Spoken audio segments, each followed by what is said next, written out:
Hello friends, welcome again. अपन पढ़ रहे थे ज्योमेट्री में अपन ने त्रिभुज पढ़ लिया था, चतुर्भुज पढ़ लिया था।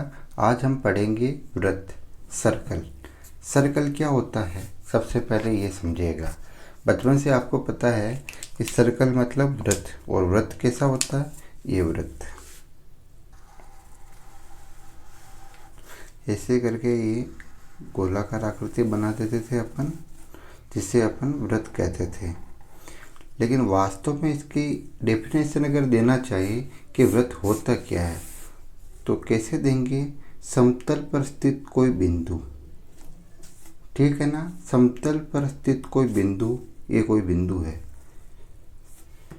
इससे समान दूरी पर, ये देखो ये दूरी समान है, अपन ने मान ली 3 सेंटीमीटर। ये दूरी भी कितनी होगी? 3 सेंटीमीटर। और ये दूरी भी कितनी होगी? 3 सेंटीमीटर। समतल के समतल पर स्थित किसी बिंदु से समान दूरी पर बिंदुओं का बिंदुपथ, यानी कि ये बिंदु है, इनका बिंदुपथ, ये कहलाता है वृत्त। बिंदुओं का बिंदुपथ। एक्चुअल में हमें वृत्त सबसे लास्ट में बनाना चाहिए था, लेकिन फिर बनता नहीं। जैसे ये बिंदु है, इससे समान दूरी पर स्थित बिंदुओं का बिंदुपथ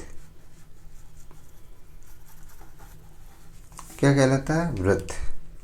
समतल पर स्थित समान दूरी पर स्थित बिंदुओं का बिंदुपथ वृत्त कहलाता है, ठीक है ना। अब ये समतल पर स्थित जो बिंदु होता है, इसे हम कहते हैं केंद्रक। क्या कहेंगे? केंद्रक, केंद्र कहेंगे। और जो ये समान दूरी है, समान दूरी, इसे हम कहेंगे त्रिज्या। और जो बिंदुओं का बिंदुपथ है, इसे हम कहेंगे परिधि। बिंदुपथ को हम क्या कहेंगे? परिधि। आ गया समझ में? बहुत ही डीपली पढ़ रहे हैं अपन, बेसिक टू एडवांस। क्योंकि अभी आज तक आपने वृत्त पढ़ा होगा तो ये नहीं पढ़ा होगा कि वृत्त बनता कैसे हैं, और समान सीधे बता दिया होगा ये इसे त्रिज्या कहते हैं, इसे परिधि कहते हैं, और ये केंद्र कहलाता है। समतल पर स्थित किसी बिंदु से समान दूरी पर स्थित बिंदुओं का बिंदुपथ कहलाता है वृत्त। यह किसी एग्जाम में नहीं पूछा जाता, लेकिन अपन अगर वृत्त पढ़ रहे हैं तो हमें यह तो पता ही होना चाहिए कि वृत्त बनता कैसे है, ठीक है ना। त्रिज्या को क्या कहेंगे? हम आर से डिनोट करेंगे, रेडियस कहेंगे, ठीक है ना। अब इसके कुछ भाग होते हैं जो हमें पता होना चाहिए। जैसे सबसे पहले जीवा। जीवा किसे कहते हैं? यह एक सर्कल है, इसके परिधि के किसी दो बिंदुओं को मिलाने पर जो आकृति बनती है या जो रेखा खींचते हैं, उसे हम जीवा कहते हैं। ए बी, यह जीवा कहलाती है, ठीक है ना। व्यास, डायमीटर, यह वृत्त की सबसे बड़ी जीवा होती है। वृत्त की सबसे बड़ी, वृत्त की सबसे बड़ी जीवा, ये वृत्त है। ये इसका केंद्र आर, और ये निकलती है इससे ए बी। डी डायमीटर बराबर होता है 2r, मतलब त्रिज्या का दुगुना व्यास कहलाता है। ये त्रिज्या है, इसका दुगुना क्या कहलाता है? व्यास। अपन ने देखा जीवा वृत्त के परिधि पर दो बिंदुओं को काटने वाली रेखा जीवा कहलाती है। व्यास, डायमीटर, वृत्त की सबसे बड़ी जीवा केंद्र से गुजरती है।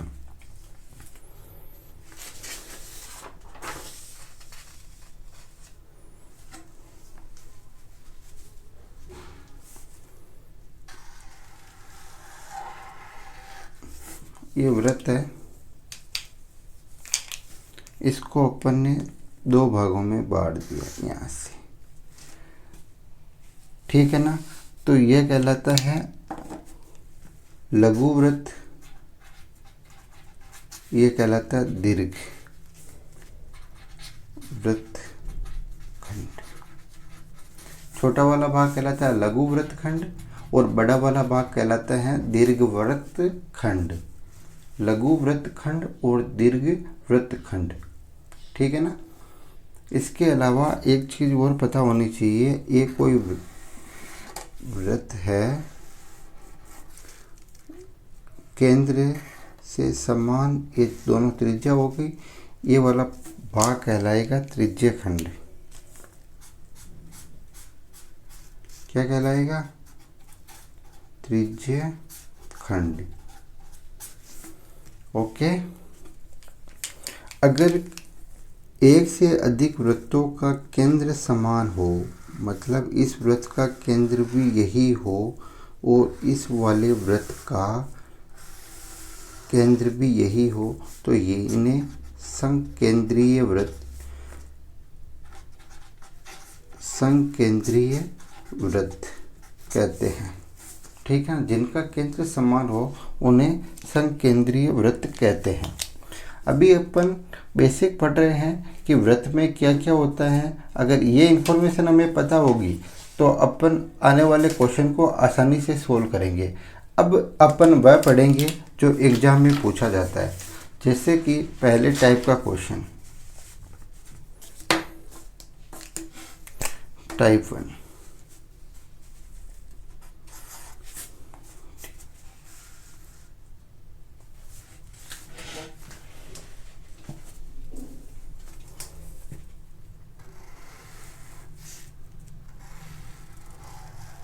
छोटा बन गया वृत्त, कोई ना।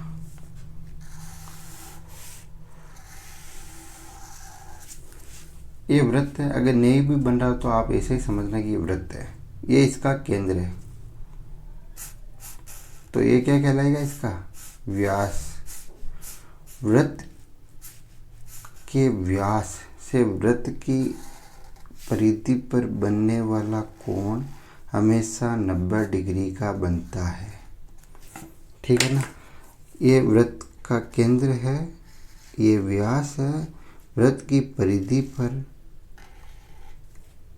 बनने वाला कोण कितने डिग्री का होता है? 90 डिग्री का। मोस्ट इम्पोर्टेंट, अगर अपन एक और बनाए इधर, यह भी 90 डिग्री का ही बनेगा। यह भी कितनी डिग्री का बनेगा? 90 डिग्री का।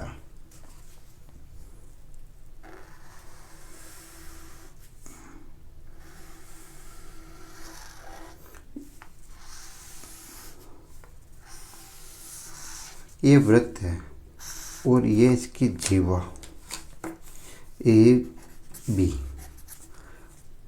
इससे वृत्त की परिधि पर अगर कोई एंगल थीटा बनाया गया तो इसी जीवा से वृत्त की परिधि पर बनने वाला कोण बराबर होगा।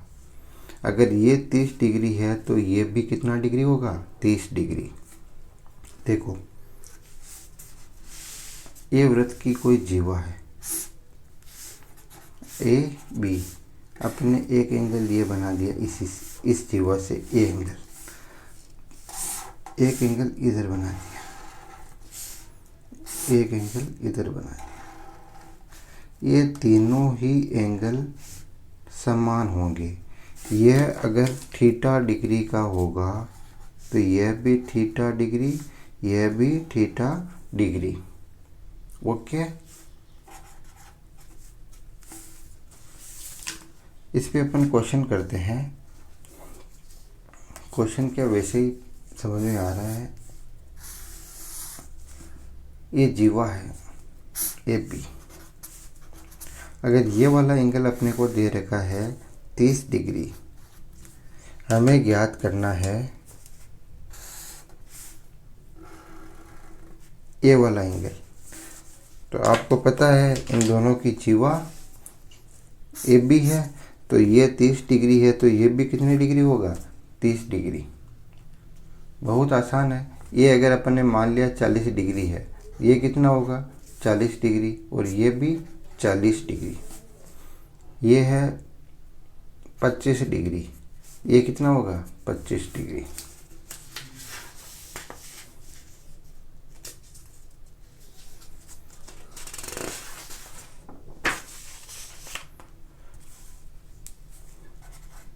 तीसरे टाइप का क्वेश्चन,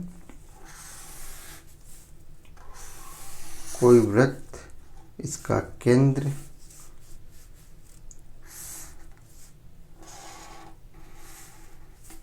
और ये इसकी परिधि।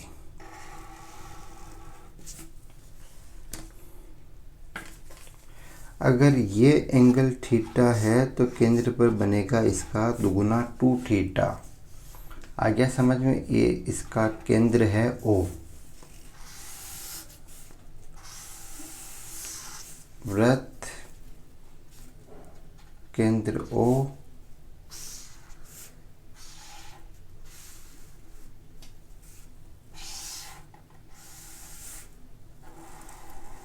अगर ये एंगल हमें 30 डिग्री दे रखा है, अगर ये ज्ञात करना है तो ये कितने का होगा? 30 का डबल 60 डिग्री।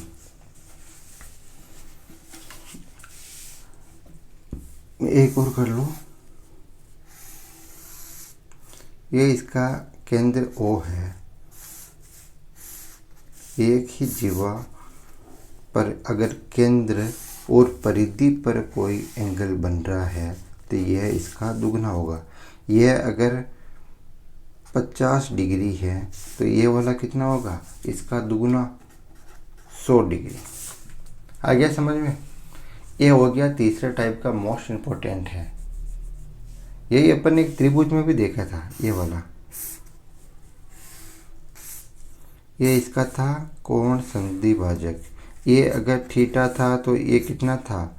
यह था 90 प्लस थीटा बाई 2, और इसका उल्टा भी देखा था अपन ने, यह था 90 माइनस थीटा बाई 2।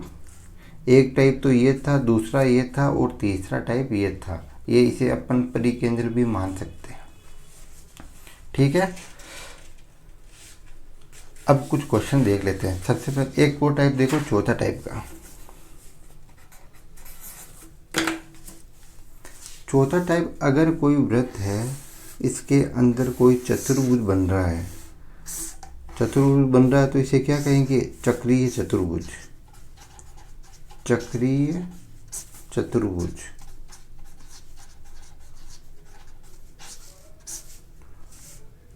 कौन सा चतुर्भुज? चक्रीय चतुर्भुज। ए बी सी डी एक चतुर्भुज है, तो इसमें माना कि यह एंगल 1 है और यह एंगल 2 है, तो एंगल 1 प्लस एंगल 2 बराबर होगा 180 degree. Angle 3 angle 4, angle 3 plus angle 4 बराबर होगा 180 डिग्री। चक्रीय चतुर्भुज के आमने सामने कोणों का योग 180 डिग्री होता है। ठीक है ना? चक्रीय चतुर्भुज के आमने सामने कोणों का योग कितना होता है? 180 डिग्री। अपन ने अभी 4 टाइप से क्वेश्चन सोल्व किए हैं, जिसमें से ये वाला क्वेश्चन आप बताना।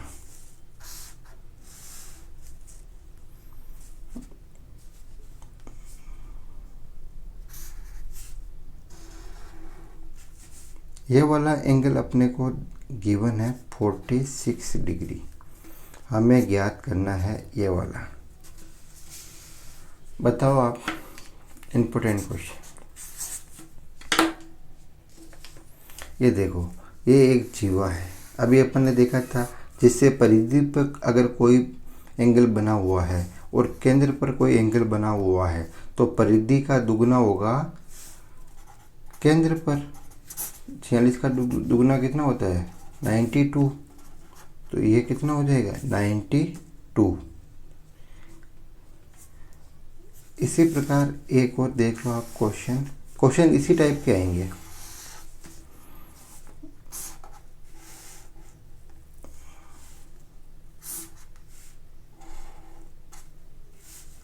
ये वाला हमें ज्ञात करना है। ये भी अपन ने किया था अभी। ये कोई जीवा है जिसका एंगल केंद्र पर भी बन रहा है और परिधि पर भी बन रहा है, और परिधि पे अपने को दे रखा है 32 डिग्री। ये कितना होगा 32 का दुगुना 64 डिग्री। ठीक है। एक अपन ने किया था चक्रीय चतुर्भुज का, इसका क्वेश्चन देख लो।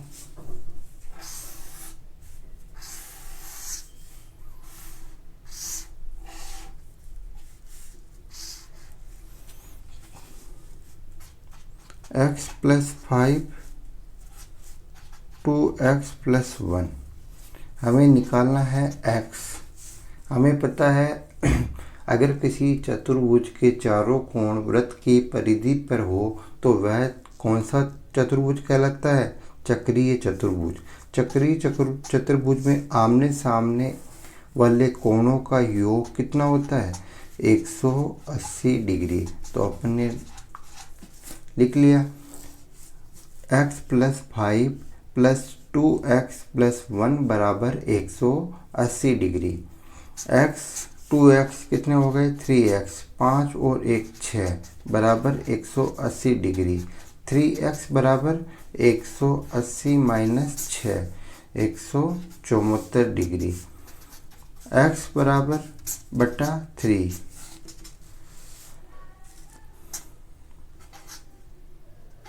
अट्ठावन डिग्री।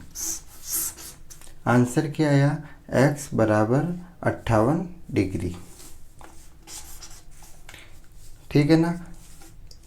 चक्रीय चतुर्भुज पे एक क्वेश्चन और देख लो। यह क्वेश्चन आपको वीडियो को पॉज कर करके करने हैं, मैं आपको कंटिन्यू करवा रहा हूँ क्योंकि आपका समय खराब नहीं हो।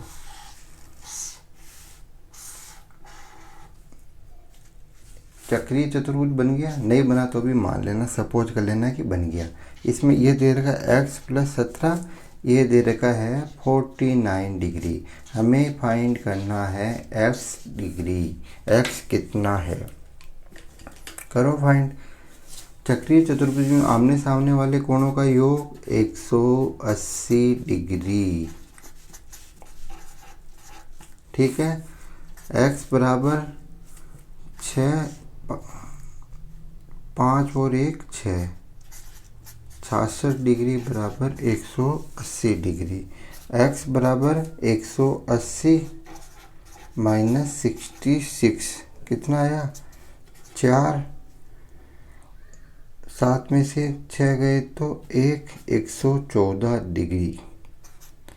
x बराबर क्या आ गया 114 डिग्री। टाइप 5, अगर कोई चक्रीय चतुर्भुज है, ये चक्रीय चतुर्भुज है जिसकी एक भुजा को अपन ने आगे बढ़ा दिया, अगर यह एंगल x है तो यह भी x होगा। आगे समझ में, क्योंकि इसका योग होता है 180 डिग्री और इन दोनों का योग होता है 180 डिग्री। तो यह वाला जो एंगल होगा वही एंगल ये वाला होगा। ठीक है ना। अगर इस पे क्वेश्चन भी करना चाहे अपन तो एक छोटा सा नन्हा सा चक्रीय चतुर्भुज, ये वाला अपन ने किया 40 डिग्री, तो ये वाला भी कितना होगा 40 डिग्री। ठीक है ना। सीधा सादा और आसान प्रश्न आ गया समझ में। आज के लिए इतना ही, क्योंकि फिर व्रत ज़्यादा हो जाएगा। कल करेंगे और भी धुआंधार क्वेश्चन। तो आज के वीडियो में इतना ही। Thanks for watching. कल अपन क्वेश्चन लगाएंगे इसके अच्छे अच्छे वाले, जो भी टाइप 5 देखे अपन ने, इसके क्वेश्चन करेंगे और उसके बाद नेक्स्ट जो टाइप्स बचे हुए हैं व्रत के वह अपन करेंगे। Thanks for watching. वंदे मातरम। जय हिंद, जय भारत।